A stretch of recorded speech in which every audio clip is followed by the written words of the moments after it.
নমস্কার বন্ধুরা, মাসিমার ঘরে টুকিটাকি থেকে আজকে বানিয়ে দেখাচ্ছি ভেজিটেবল চপ। সেই জন্য কী করে গড়ব সেইটাই দেখাচ্ছি আজকে। এখানে নিয়ে নিয়েছি এই পুরটা। এটাতে দেওয়া আছে গাজর গ্রেট করে, বিন, চিনেবাদাম, বিট, আর এটা সম্পূর্ণ নিরামিষ। এখানে পেঁয়াজ রসুন কিছু নেই, শুধু আদা আর কাঁচা লঙ্কা গ্রেট করে মিশিয়ে দেওয়া আছে, ভাজা মশলার গুঁড়ো, হিং, নুন, মিষ্টি, বাস এই অবধি। এখানে এটা নিরামিষ, কিন্তু এখানে বাইন্ডিংয়ের জন্য আমি নিয়েছি এরকম করে, এটা নিয়ে নিচ্ছি। এটা এখানে কিশমিশও দিয়েছি, আর এটাতে কর্নফ্লাওয়ার গোলাও দেওয়া যেতে পারে, কিন্তু কর্নফ্লাওয়ার গোলা দিইনি। এটাতে যেটা দিয়েছি সেটা হচ্ছে ডিম, অতএব আর নিরামিষ রইল না। এখানে আমি দিয়ে দিলাম এই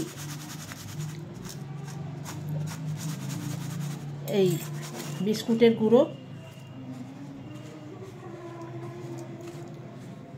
গুঁড়ো দিয়ে এইরকমভাবে গড়ে নেব। আর এটা আমি আজকে ভাজবো না, এটা পরে ভাজা হবে। এটা সংরক্ষণ করে রাখার জন্য এটা এইভাবে রেখে দিচ্ছি। আর একটা গড়িয়ে দেখাচ্ছি।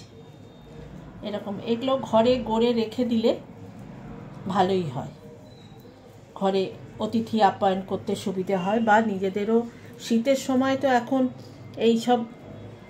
এইগুলো বেশ সবজিগুলো অ্যাভেলেবেল থাকে, মানে পাওয়া যায়, সেজন্য কোনো অসুবিধেই নেই। আর এই বিস্কুটের গুঁড়োর মধ্যে দিয়ে দিচ্ছি, দিয়ে এটা এইভাবে একটু করে নিলে হাতেও বেশি লাগে না।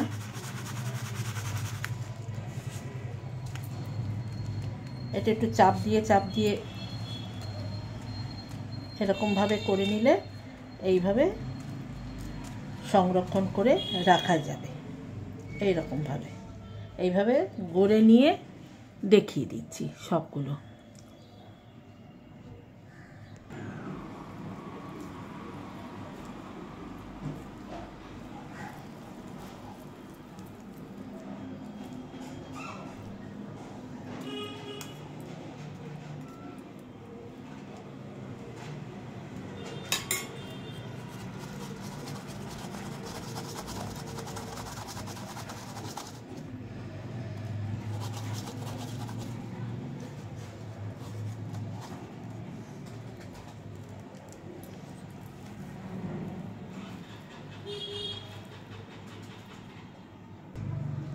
এইবারে ডবল কোট করব।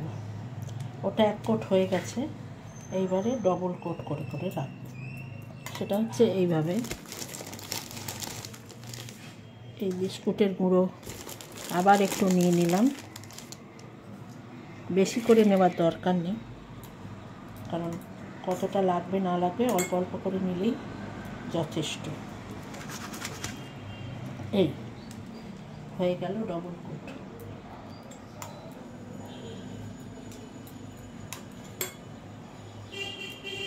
একবার করে ডিমে চুবিয়ে এটা বেশি কিছু করার দরকার নেই, চটপট হয়ে যাবে। এরমভাবে ডবল কোট করে নিলেই হলো। এইভাবে করে দেখাচ্ছি শেষ।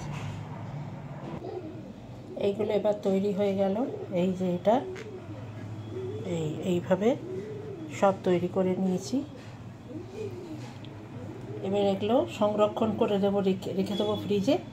তারপর সময় মতন এগুলো ভেজে অতিথি আসলেও খাওয়া যাবে, বা নিজেদের মন ইচ্ছে হলেও খাওয়া যাবে। আজ এই পর্যন্ত, নমস্কার।